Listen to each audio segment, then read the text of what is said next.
God, what a day. It started out bad. Got a flat tire on the way to take the kids to daycare. Traffic was horrendous, and finding a safe place to change the tire was hard enough. Screaming kids, blaring klaxons, wet roads, and muddy conditions all made the trip very unpleasant. It just kept getting worse and worse. I couldn't drop the kids off at the drop-off zone because of a flat tire. I had to park 2 kilometers away from the daycare and walk them to the gate. Because of this, my day started off on the wrong foot, and the rest of my day got worse and worse. I was so exhausted when I finally sat down at my desk that I entered the wrong password on my computer. An hour was wasted trying to call customer service. I was chasing my tail, falling further and further behind. The printer malfunctioned, and my end-of-month report turned into a crumpled mess. I had to skip lunch, and my afternoon client didn't show up. The kids cried when I picked them up from daycare. It took me forever to quiet them down. All in all, it was a very bad day. At least I'm almost home now. I was starting to relax. The kids seemed happier, which meant I was going to have a cup of coffee and get a chance to relax properly. Pulling out into the driveway, my irritation level increased dramatically. Right in the middle of our driveway stood a shabby old car. Not off to the side so I could skip, but right in the freaking middle. I had to park on the curb and get inside on foot. Unbuckling James and Louise, we walked down the driveway. Standing next to the car was a young woman with a small child in her arms, maybe 3 years old at most. She slowly made her way toward me, and her face flushed with concern. "Mrs. Andrews?" "Yes, and who might you be?" I snapped back unnecessarily. If she had parked in a reasonable manner, I would have been much more polite. "My name is Danny," she said hesitantly. With a nod of her head, she introduced the baby nestled on her hip. "And this is my daughter Marissa." I smiled, trying to look interested. In fact, all I could think about was how much I needed that damn coffee and how I could get rid of her. "It's nice to meet you. How exactly can I help you, Danny?" She looked around, especially paying attention to the children. "Perhaps we could talk inside. It's a rather delicate, personal matter." Seeing her growing apprehension, I pointed to the front door. "Very well, though I must warn you. I've had a terrible day, so it better be important." Inside, the children scattered to their rooms, leaving me with Danny, who headed for the dining room. "You have a beautiful home, Gabrielle. It really is beautiful." Confused, I muttered something with a mixture of curiosity and annoyance. "How do you know my name?" She sat Marissa down in a chair and slowly stood up. "Ronald said to me." "Surprised," I muttered awkwardly. "Do you know my husband?" She nodded. "Yes, that's why I'm here." This whole scene was making me very nervous. "And why exactly that?" I asked anxiously. She took a deep breath and stared straight at me. "This is going to sound self-serving, but I need Ronald to fulfill the deal he made with me. He promised to pay for Marissa." "What do you mean, pay for Marissa? Why in God's name would he pay anything for your daughter?" "Because he's Marissa's father, and he promised." She said it like it was no big deal, like she was talking about nothing important. I didn't notice that she stepped back as the words echoed around the room. Stunned and almost speechless, I barked back at her.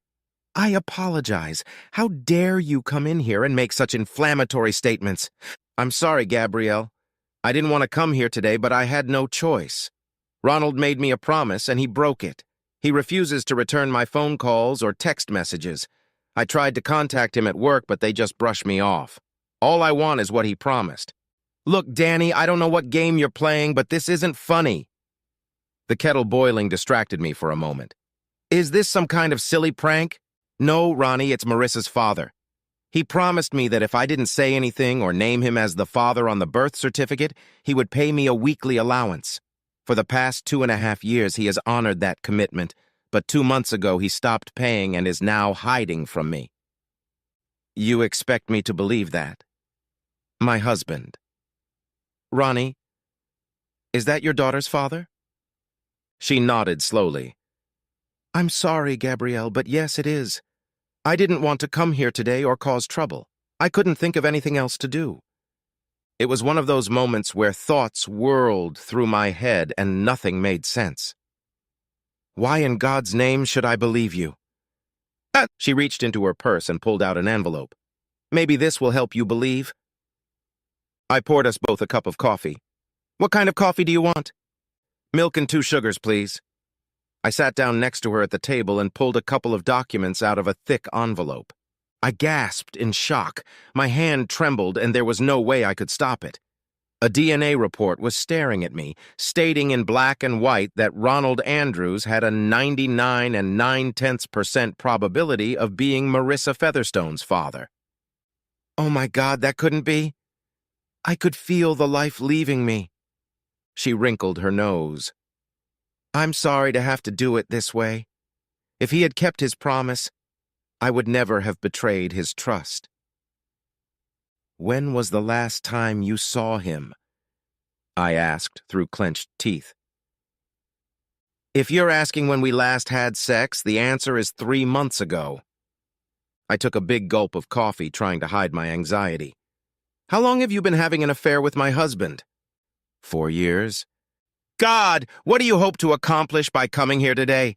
Are you trying to get us divorced? Is this revenge? Is that what this is? No, revenge was never my intention. When Ronnie and I started dating, he told me he was divorcing you. I would never get involved with a married man, but he convinced me that your relationship was dead. He's already started divorce proceedings. Lying bastard, I muttered angrily. Our marriage was strong. At least I thought it was. How often did you see him? At first, it was about 2 nights a week when he stayed overnight at my place. As time went on, it fluctuated. Sometimes he'd stay for a whole week. There were hardly any other options at all. You were having an affair. How did you get pregnant? Were you using protection, of course? Yes, I was on the pill, but I developed a yeast infection, and the doctor advised me to go off the pill until it cleared up. So for a few months, we relied on condoms. But one night, he took me to a nightclub. We got drunk, and I don't know. I think he didn't put it on properly. Anyway, the end result was Marissa. She reached out and ruffled her daughter's hair. I could see the love and pride in her eyes.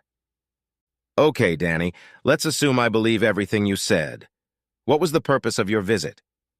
Gabrielle, I don't have much money. I was at university when I met Ronnie and fell in love with him. With Marissa, I can only work a few hours a day. It's not enough to live decently. I do get single mother's allowance, but only because I refused to give my father's name. It's less than half of what I would have been entitled to if I had given his name. So Ronnie made a deal with you? I whispered incredulously. Yes. And like I said, he paid it off regularly for 2.5 years. I think we started having problems after Marissa was born. I pushed hard to get him to finalize your divorce. I loved him and I wanted to live together. Did he tell you that's what was happening? Yeah. Look, I'm sorry, okay? I was stupid and in love. I believed him. It's only recently become obvious that he's been leading me on all along. I feel stupid. He obviously doesn't care about me at all. How much money did he give you exactly? $500 a week. What? I gasped in shock. We'd been struggling to make ends meet for the last couple years. I went back to work full-time because things were really tight. All this time, he's been giving her money. You say you were in love with him. Did he tell you that he reciprocated that love? Yes, she almost cried. He was so loving and wonderful. I'm sorry, Gabriel. I know it must be painful. Of course it hurts. You come into my house and tell me that my husband is in love with you. God, you two-faced bitch. No, you have to believe me. I didn't come here to cause trouble. I know I must look like a stupid girl. Believe me, that's exactly how I feel. All I want is what he promised me. I don't care if I never see him again, but either he pays me or I go to court with the DNA test results and give him his name. Then he will be responsible for full child support. With my anger now on the verge of breaking, I hissed, Danny, I suggest you do just that, because after today, he won't be living here. She wrinkled her nose painfully. Gabriel, I don't want to destroy your family. That was not my intention. Oh, for heaven's sake, you can't be that stupid. What were you thinking? What did you think was going to happen here today? She stared at the table, twirling her cup on the saucer. I just want him to fulfill his promise. You thought I'd just accept that my husband had an affair with you and became the father of your daughter, and I'd be happy about it? You stupid child. I'm gonna nail his balls to the front door and take every last dime he has. You don't have to do that, Gabriel. I don't want him. In fact, I'll never speak to him again. He used me, and now he wants to wash his hands of me. Danny, hand on heart, I don't care about you. You're nothing to me, and I just don't care. You can get in your car and drive away. I don't have any money to give you. I had to go back to work, put my own kids in daycare, the time I wanted to spend with them. I had to do that because of the money he was giving you. So please, before I call the police, go ahead and yes, take whatever steps necessary to get your money, but never, and I do mean never, cross the threshold of my house again. She stood up quickly. Tears were streaming down her face. She grabbed Marissa's hand and headed for the door. At the door, she turned around and sniffed her nose through her crocodile tears. I'm sorry, Gabrielle. You lying little slut. You came here for one reason and one reason only. Revenge. Nothing you could say would make me think otherwise. You knew damn well I wasn't going to give you any money. You came here today with only one intention. To hurt me and get back at Ronnie. Stay away from married men in the future. Her car gurgled and coughed as it came to life. My blood pressure rose exponentially as I watched her drive away. What a bastard. All this time he'd been leading a double life. I thought he was traveling for work. 3 days a week he traveled to remote regions to check on work. He had me completely convinced. I was the epitome of an ignorant wife. He had a daughter, for heaven's sake. While his real family was struggling, I was working late so we could try to move forward. He had this little slut, and I was paying for the privilege. I stormed into the bedroom and pulled as many suitcases out of there as I could find. Unzipping them open, I stuffed his clothes and personal belongings into them. I rolled them out onto the front porch. The kids gathered around as I continued to put his things away. By the time I was done, there was a small mountain. Mommy, what's going on? I'm scared, Louise cried. Ronald's car pulled into the driveway. He got out with a look of curiosity on his face. What are those bags, and why is your car parked outside? The bags are yours, asshole. All your clothes are in there. You can come back and get the rest of your stuff next week. What the fuck, Gabby? What the hell has gotten into you? He said, irritation in every word. I'll tell you what got into my ass. This afternoon I got a surprise visit from your mistress, Danny, and your daughter, Marissa. Why is your stuff here? It's because you're leaving right now. His face turned pale, and the color quickly drained from it. His lips moved, but no words came out of them. Gabby, let's go inside and we can talk about this. I'm sorry you had to find out this way. No way, asshole. You'll never set foot in this house again. 3 years, Ronnie. 3 years you've had me for a fool. You're nothing but a cheating, lying, conniving bastard. Gabby, this is my home. I'm not leaving. If we could just go inside, sit down and talk. Our marriage is too valuable to be destroyed like this. Please, I love you.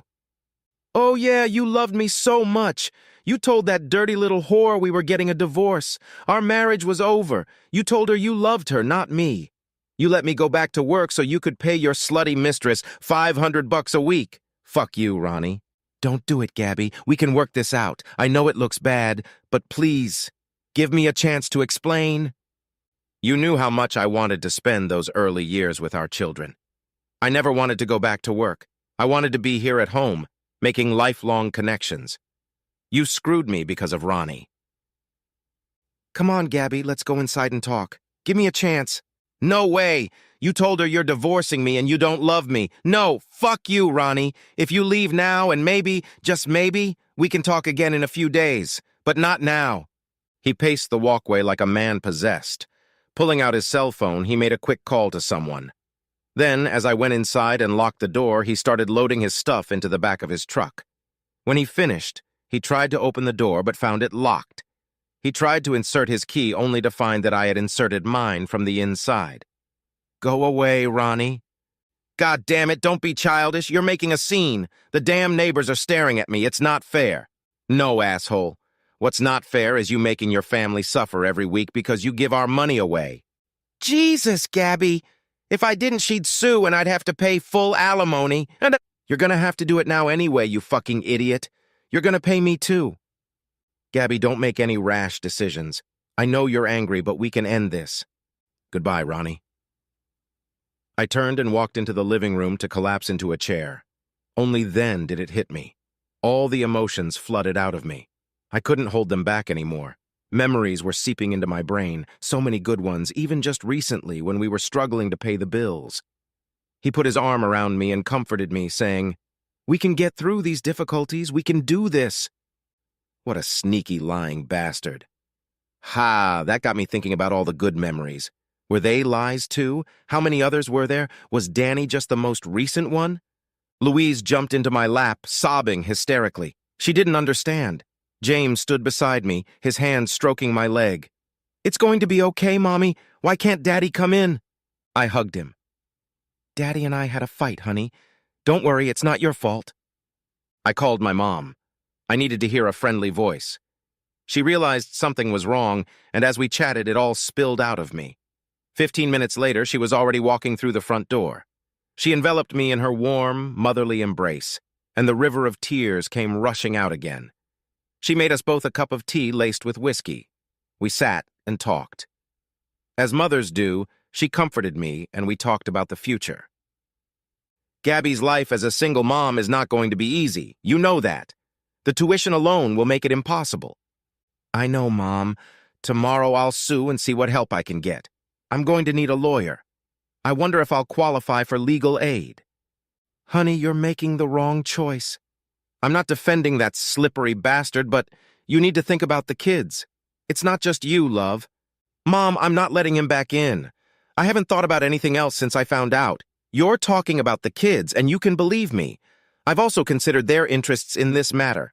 What kind of role model would he be for them? Cheater, liar, manipulator. For God's sake, Mom. I had to go back to work so he could pay her allowance. Honey, I'm not defending him. He's a bloody awful man. Your father and I took him into our hearts. We've been there for you and loaned him money that we'll obviously never pay back. I thought of the children. Stunned, I whispered, "You lent him money?" "Yes, dear. He came to talk to us last year. He explained that things were tight. He didn't want to scare you. He asked for a loan, so we gave him money." Oh, shit, Mom. Why didn't you tell me? He asked us not to. He was so embarrassed. We wanted to help, honey. We were thinking about you and the kids. As far as I'm concerned, he's done, Mom. I think we're better off without him. Yes, perhaps you're right, dear. She sighed, and humility swept over her. She knew me well enough to realize how determined I could be.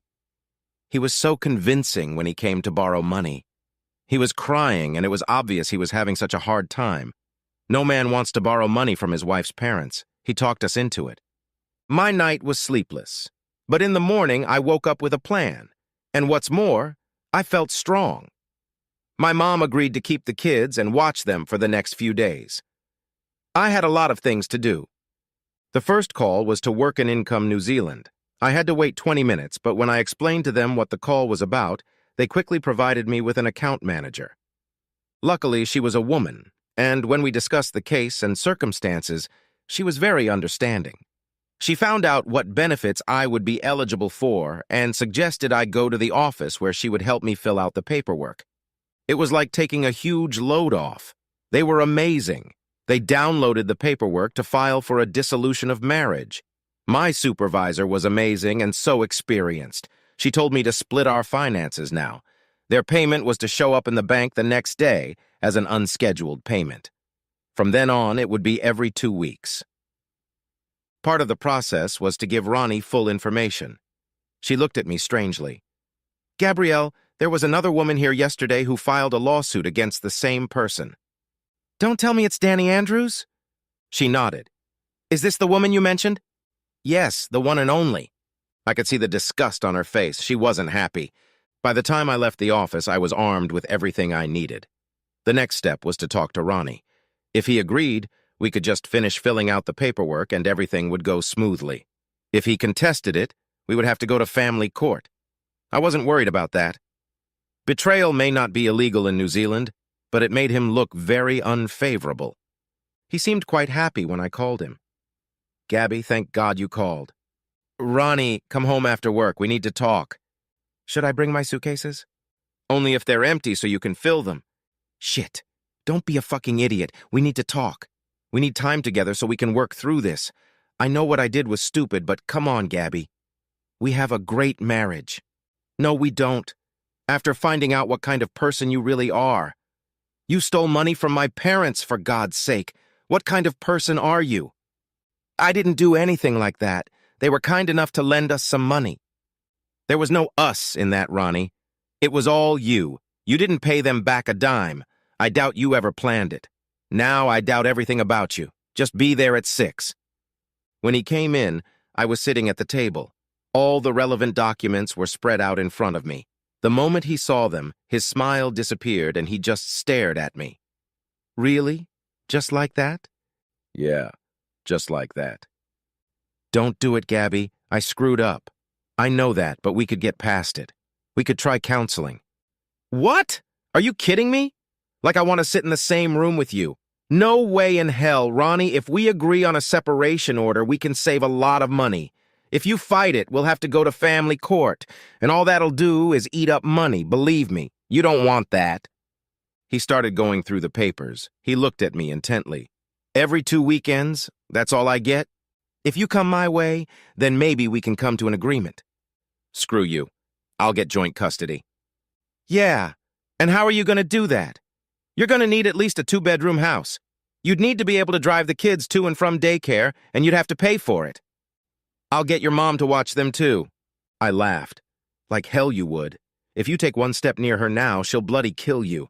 She's not going to help you take my kids away from me. Oh, and by the way, they want the money you borrowed from them back with interest. You're going to have to sell the house, Gabby. You can't afford it, he said firmly. Not even with childcare. You're wrong, Ronnie. I can. The company already approved my payment. They helped me fill out all these forms. Jesus, you heartless bitch. They're gonna screw me, he mumbled. Yeah, they are. Just like you've had me for 2 goddamn years. I hope it feels good. God damn it, I made a mistake. Sure, can we talk about this? Jesus, Gabby, the hours I've spent at work, on business trips. Business trips on my ass. You never went anywhere. The nights you said you spent on the road, you spent with that whore. Don't worry, she told me everything. You never even left town. You left me to look after the kids, keep the house. All this time, you've been right here. You left your own kids to be with that whore. I didn't abandon them. I was trying to build a future for us. Liar, I screamed. You're a fucking liar. You weren't working late. You were with her. Your children were here crying because they missed their father, and you were with her. You could have been here with them like a real man. Okay, calm down. I made a mistake. It's not the end of the world, Gabby. It happens. If you give me a chance, I'll make it up to you. We can get counseling and talk. I'll be here every night to help. No, I'll be nice to the kids. I won't humiliate you. I won't tell them what happened, but accept when I did it too. You and I will never speak again. He grabbed the papers and ran out the door. You have 21 days to get them back, I shouted back at him. God, it felt so good. I felt empowered and strong. Watching him sit there with tears streaming down his face made my heart warm. Mom brought the kids home that evening, and of course they wanted to know what was going on. It was hard to see the look of horror on their faces, but it had to be done. James got angry and blamed me. You sent Dad away? He rushed off to his room. I was helped by Mom, who came in and sat next to him. She explained that Ronnie had done some very bad things and I had no choice but to send him away. Louise sat down next to me and we hugged. Several of her school friends had already been through divorce proceedings, so she understood. James came in later and sat with us. Mom joined in our group hug, and that seemed to ease the pain. Of course, nothing ever goes smoothly. I could afford the house payment, but once the food and daycare costs stopped, there was almost nothing left. We had to give up all the nice things like Sky TV, and takeaways became a thing of the past. Things were getting tight. Eventually, I had to take it on whenever I could get it. Car servicing and insurance disappeared. Fortunately, my little car was reliable and my dad took care of all the maintenance. He also helped around the house. He mowed the lawns, tended the gardens, and trimmed the hedges. When I looked around, the place had never looked better. I was grateful when I received a separation order in the mail. Ronnie filled it out and agreed to my terms. I found out from my parents that he screwed up. He actually had the nerve to ask my parents for help. My dad laughed in his face and demanded that he pay back the money they had already loaned him or they would sue. It's funny how when your world is turned upside down, it's uplifting. I hated Ronnie so much. I felt no guilt for what happened to him. Danny was just as cruel as I was. He was left with nothing. All he could afford was a shitty little apartment. He had to sell his Beamer. I had the great pleasure of selling his golf clubs and all his squash equipment. Strangely, he didn't even try to fight it. I hoped it was his conscience finally kicking in. Ha! Great chance. It didn't take him long to find another girl. God, it disgusted me. He clearly had a low opinion of me. His weekends with the kids had slowly faded out of sight. If he didn't think much of me, he thought even less of them. He tried unsuccessfully through the courts to get his payments reduced. I didn't really care. All he was doing was messing with the government, not me. I got my allowance whether he paid it or not.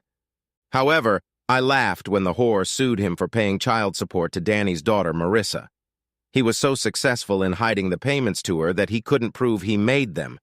2 years of child support and alimony. Now that had to hurt. It just made me laugh.